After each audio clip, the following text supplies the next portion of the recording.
Oke, so kita hapus dulu untuk 21 sampai 25-nya karena kita akan langsung ke bagian esainya. Kita mulai dari nomor 1, of course ya. Nomor 1, jelaskan pengertian dari reaksi oksidasi, reduksi, dan reaksi redoks dan reaksi autoredoks. Oke, untuk yang nomor 1, reaksi oksidasi ini kalau secara spesifik itu nggak ada ya. Jadi kalau misalkan ditanya pengertiannya seperti apa, itu jawabannya ada 3 macam ya. Yang pertama, reaksi oksidasi itu adalah reaksi pengikatan oksigen. Kemudian reaksi pelepasan elektron. Nah, kemudian yang ketiga adalah reaksi penurunan bilangan oksidasi. Itu reaksi oksidasi. Nah, kalau untuk reaksi reduksi, reaksi reduksi itu berarti sama, ada 3 juga. Ingat ya, yang kita pakai cuma 3 dulu ya, karena untuk yang keempat tuh yang hidrogen itu jarang banget kepake. Nah, untuk reduksi ini adalah reaksi pelepasan ya, pelepasan oksigen. Nah, kemudian untuk elektronnya adalah reaksi pengikatan elektron. Dan untuk ini kok penurunan sih. Ini untuk oksidasi kenaikan ya. Sorry. Ini adalah kenaikan. Nah, kalau untuk yang yang C ini adalah reaksi penurunan bilox. Nah, untuk yang redox, nah baru bisa kita definisikan. Untuk reaksi redox itu berarti adalah reaksi yang terdiri dari reaksi oksidasi dan reaksi reduksi. Jadi harus ada dua-duanya. Nah, kalau misalkan untuk reaksi autoredoks, untuk reaksi autoredoks itu adalah sama, definisinya adalah reaksi yang terdiri dari reaksi oksidasi dan reaksi reduksi, namun oksidasi dan reduksi berasal dari satu sumber yang sama. Berasal dari satu sumber gitu ya. Jadi kalau misalkan beda sumber atau beda senyawa, satu senyawa lah ya jatuhnya ya. Nah, satu sumber dalam kurung satu senyawa. Kalau udah beda senyawa berarti bukan autoredoks. Oke, so sekarang kita lanjut ke nomor 2. Kita hapus dulu, of course ini nomor 1-nya. Nah, dan kemungkinan besar ini kan ditanya tuliskan reaksi redoks pada baterai dan aki serta menentukan pengoksidasi dan pereduksinya. Nah, berarti kemungkinan besar ini nomor 1-nya karena sudah dijawab, kita hapus saja. Karena kita tahu bahwa reaksi redoks dari aki dan baterai itu panjang ya. Nah, jadi untuk untuk yang nomor 3 pun saya taruh di saya cut dulu aja. Nah, kita langsung ke nomor 2-nya.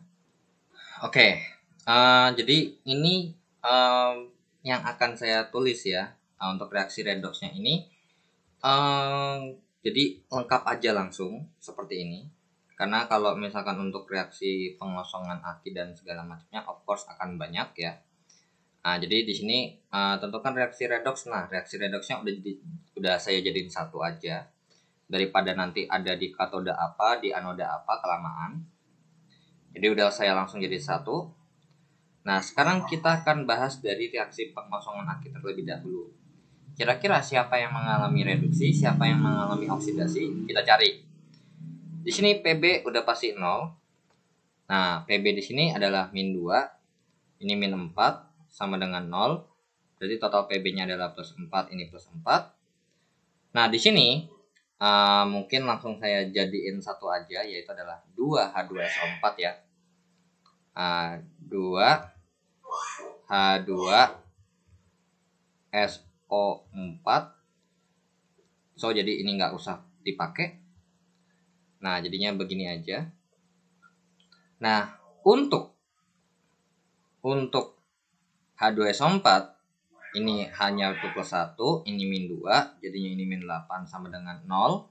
Ini plus 2 H-nya karena ada 2, berarti S-nya adalah plus 6. Dan ini adalah plus 6 satunya. Untuk PbSO4, ini kita bikin satu kesatuan ya, SO4 tuh adalah min 2. Jadi yang min 2 sama dengan 0. Maka bisa kita pastikan untuk PB-nya totalnya plus 2. Dan satunya pun juga plus 2. Untuk H2O ini plus 2. Ini min 2 sama dengan 0. So, di sini siapa yang reduksi? Ternyata ini menjadi ini reduksi. Ya. Ini adalah dari sini ke sini adalah reduksinya. Nah, kemudian untuk PB dari 0 jadi plus 2 itu adalah oksidasinya. Oke. Nah, ini adalah oksidasi. Nah, berarti dari sini, dari yang pertama ini dari reaksi yang pertama ya, dari nomor 1, dari yang A mungkin.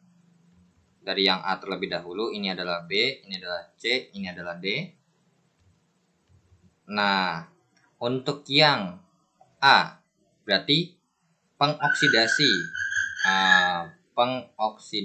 atau apa namanya oksidator ya saya tulisnya. Oksidator yang oksidasiin zat lain atau yang mengalami reduksi adalah PbO2. Dan untuk reduktornya adalah Pb. Itu untuk yang A. So, sekarang kita yang ke B. Nah, sekarang kira-kira kita isi dulu ya. Tapi di sini ada nih, ditambahin lagi. Ini H2SO4 ya sekaligus ya. Jadi di sini H2SO4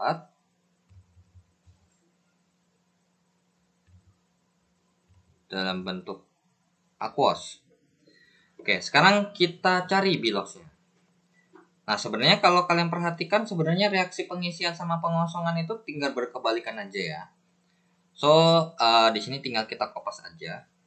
Untuk ini plus 2, ini sekaligus ya ngerjainnya jadi min 2 sama dengan 0.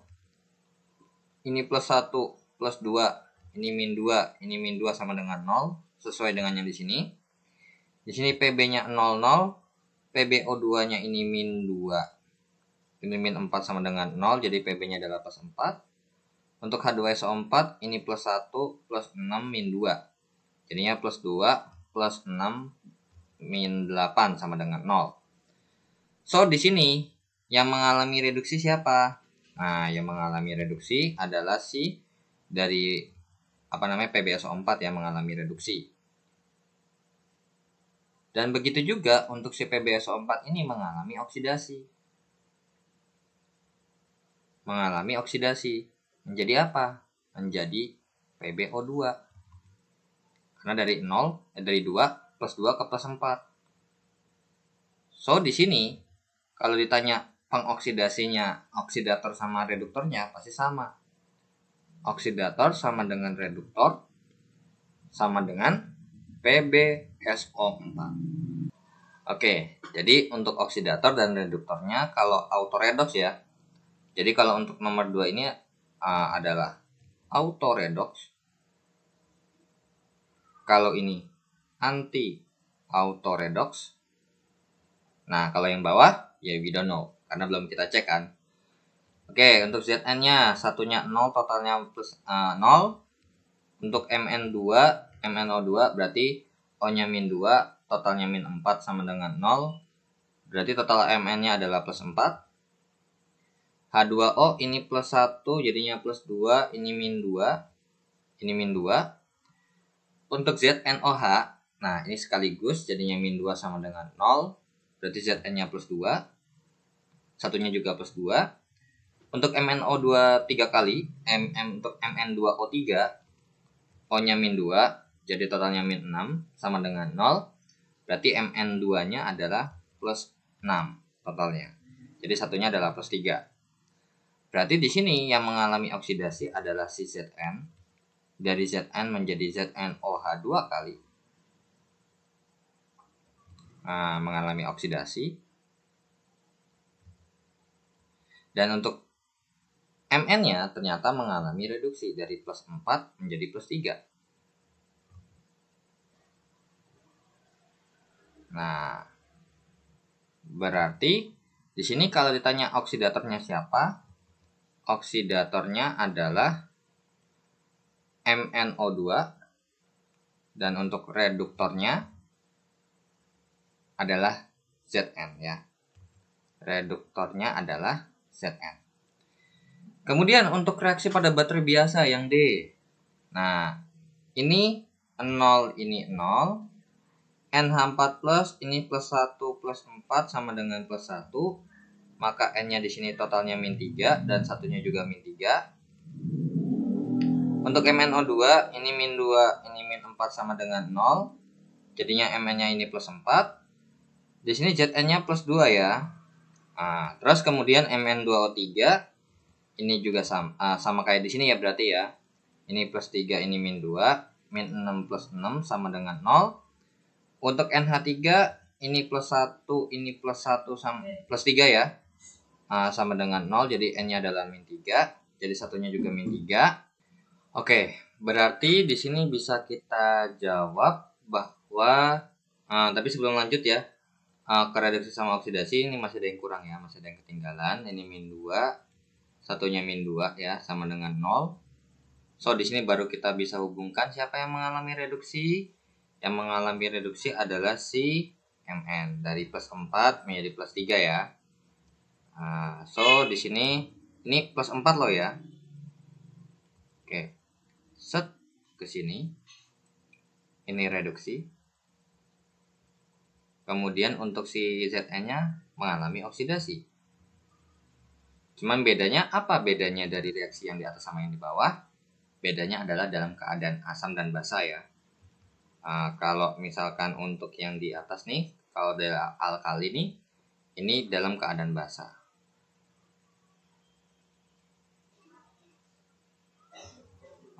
Kalau yang di bawah ini dalam keadaan asam. Ya, ini dalam keadaan asam.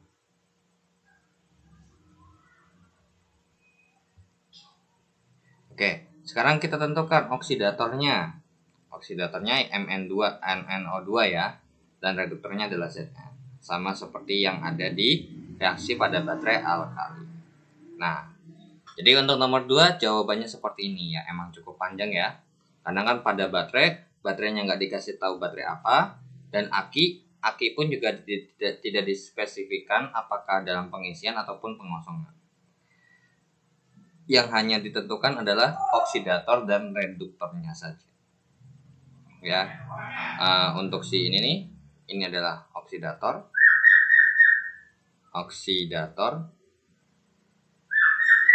Nah, untuk ini adalah reduktor. Oke, so kita lanjut ke soal berikutnya ya. Oke, so kita hapus dulu untuk soal nomor 2-nya dan kita lanjut ke nomor 3. Pada masing-masing perubahan berikut, Tentukan peristiwa oksidasi atau reduksi dan berikan alasannya. Nah, ini karena berhubung bukan reaksi total, so this is will be oksidasi atau reduksi saja. Nah, sekarang kenapa kok bisa oksidasi atau reduksi saja? Nah, kita cek untuk dari yang A dulu. CrO2- menjadi CrO42- ini, kita tentuin dong biloxnya kan. Ini -2, jadinya totalnya -4 sama dengan -1. Maka untuk total CR-nya adalah +3. Berarti satunya adalah +3. Dan untuk CrO42- itu satunya -2 untuk O-nya, jadinya -8 sama dengan -2. Jadi total untuk si CR-nya adalah +6. Maka di sini adalah +6 satunya. Oke, so di sini kira-kira apa? Nah, dari +3 menjadi +6, ini berarti adalah oksidasi. Alasannya kenapa? Nah, karena apa? Biloxnya naik. Biloxnya naik. Nah, udah gitu aja ya. Nah, sekarang untuk yang B. Dari BaSO4, BaSO4 menjadi BaS. Nah, ini berarti ini BA-nya +2 satunya karena golongan 2A, ataupun juga kalian boleh seperti ini. Untuk BaSO4 itu terurai menjadi Ba2+ ditambah dengan SO4 2-. Nah, ini -2 nih untuk O-nya satunya, jadinya -8 sama dengan 0. Berarti ini adalah +6 untuk total S-nya, dan satunya adalah +6. Nah, untuk BaS, dari BA-nya dulu nih, +2. Jadi totalnya +2. Dan untuk si S-nya, ini berarti totalnya adalah -2 sama dengan 0. Berarti satunya adalah -2. Nah, atau juga boleh tuh untuk BaS. BaS tuh bisa terurai menjadi seperti ini. Ba2+ ditambah dengan S2-. Makanya S-nya di sini -2 ya biloxnya. Ya udah, ternyata S-nya dari +6 menjadi -2, berarti ini adalah reduksi. Kenapa reduksi? Karena biloxnya turun. Biloxnya turun. Kemudian untuk yang C. Nah, untuk yang C adalah ASH3. Terus menjadi H3ASO4. Nah, kita tentuin ini biloxnya. Untuk AS ini di sini, AS itu logam atau non logam ya? Ini ASH3 ya. Makanya saya hapus dulu. Ini 3. Oke, untuk AS itu adalah non logam. So di sini untuk si H ini pasti masih +1. Ini adalah +3 sama dengan 0. Berarti AS di sini adalah -3 dan satunya juga -3. Untuk H di sini ini +1 jadinya +3. Nah, untuk O-nya di sini -2, totalnya -8 dan harus sama dengan 0. Berarti totalnya +5 dan satunya juga +5. So di sini dari +3 dari -3 ke +5, itu adalah oksidasi. Kenapa? Karena biloxnya naik. Biloxnya naik. Kemudian yang D, MnO4- menjadi MnO2. Ini -2 pasti ya kan, karena O itu pasti -2. Ini totalnya -8 sama dengan -1 ya, karena setara dengan ionnya. Maka untuk total Mn-nya adalah +7, berarti satunya juga +7. Di sini -4 sama dengan 0, berarti totalnya adalah +4 dan satunya adalah +4. So, bisa kita simpulkan bahwa Mn-nya mengalami reduksi. Kenapa? Karena biloxnya turun. Biloxnya turun. Kalau mau lebih spesifik lagi, berarti ini biloxnya naik +3 menjadi +6. Biloxnya turun +6 menjadi -2. Kalau ini berarti dari min 3, ini min 3 ya. Min 3 menjadi plus 5. Untuk di sini plus 7 menjadi plus 4. Kemudian untuk yang E, SBO2 min menjadi SB. Di sini udah jelas banget ya, ini 00 karena jomblo. Kalau ini min 2, jadinya min 4 sama dengan min 1, maka SB-nya itu plus 3. Dan satunya plus 3. Berarti dari plus 3 ke 0 itu turun. Berarti kita bisa katakan dia reduksi. Kenapa? Karena biloxnya turun.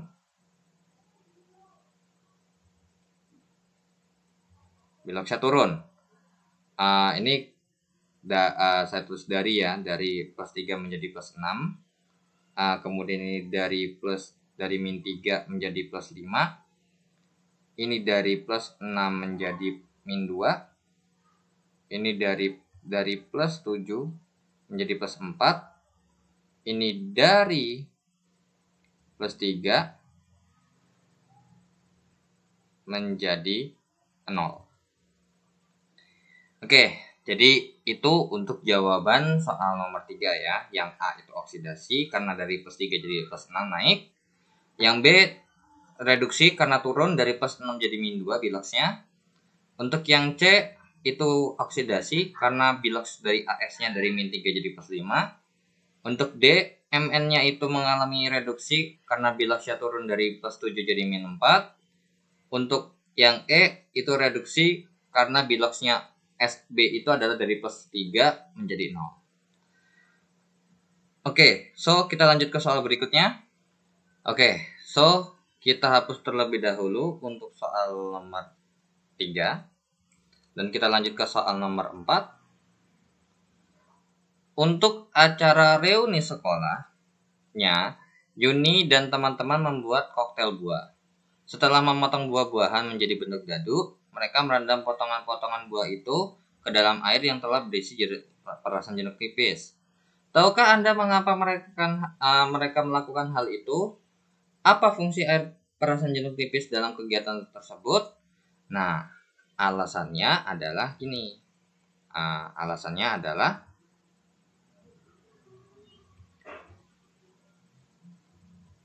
agar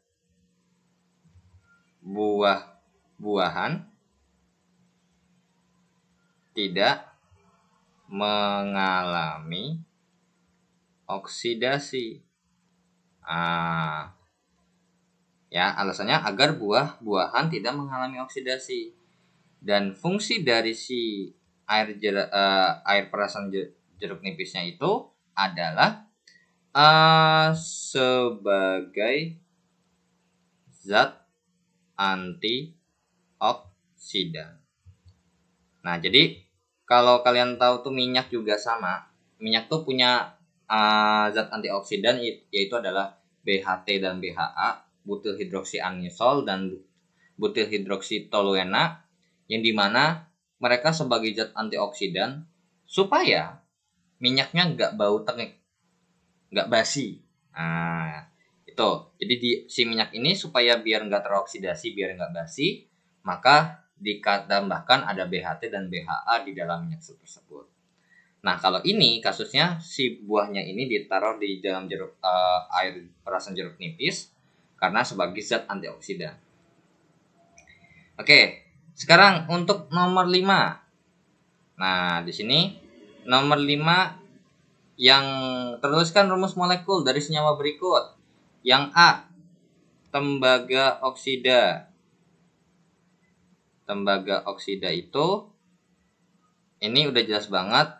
Tembaga ini logam dan oksida ini adalah non logam. Dan di sini tembaga itu nih karena berhubung gak ada Romawinya, so ini fix tembaga itu cuma ada satu, ya. Tembaga oksida itu kalau dibikin ini adalah Cu2+. Cu2+ dan oksida itu adalah oksigen. Kalau dibikin anionnya adalah O2-. Kalau ini ditambah maka menjadi, ya, muatan dulu dong. Ini plus 2, ini min 2. Berarti So sama-sama butuh 1. Ya udah, berarti tembaga oksida adalah CuO. Nah, seperti itu ya. Jadi tembaga oksida itu rumus molekulnya adalah CuO. Nah, sekarang kita lanjut yang ke B. Kalium peroksida. Nah, kalium peroksida itu rumus molekulnya tuh langsung sebenarnya ya. Itu adalah K2O2. Nah, jatuhnya tuh kayak hidrogen peroksida. Cuman kalau untuk peroksida itu apa ya, kalau dibikin apa namanya ya? Nah, untuk peroksida itu kalau dibikin ion adalah seperti ini. O2 2-. Nah, so di sini kita punya muatan untuk K itu plus 1 dan ini min 2. Berarti supaya seimbang, K-nya ini dikali 2. Maka untuk kalium peroksida itu adalah K2O2. Bukan 2KO2 ya, tapi K2O2. Nah, di mana ini adalah logamnya, ini adalah non logamnya.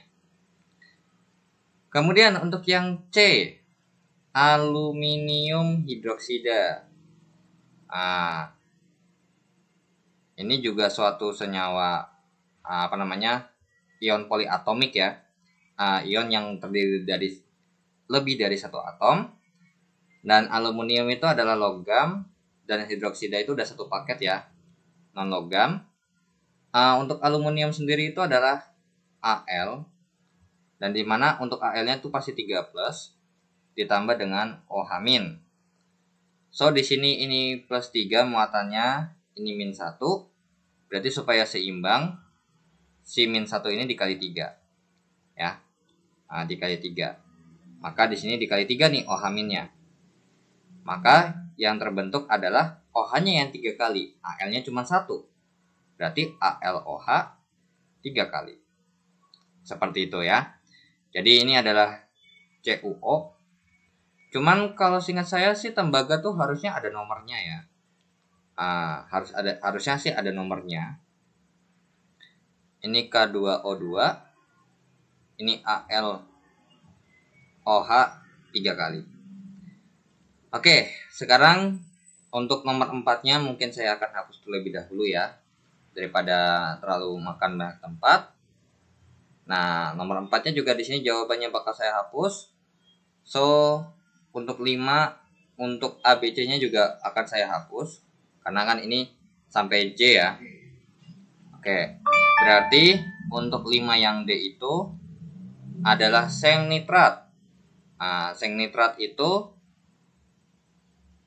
ini untuk sengnya ini adalah logam, dan untuk nitrat ini adalah non logam. Dimana untuk seng ini adalah Zn2+, dan nitrat itu adalah NO3-. Kalau nitrit NO2-. Nah, ini plus 2.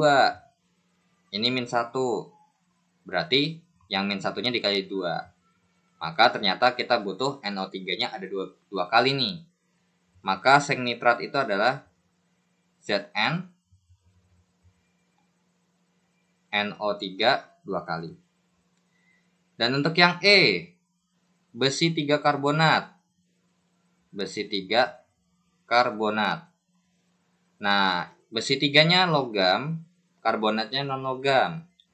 Dimana besi 3 itu berarti Fe3+ ditambah dengan karbonat itu CO3 2-.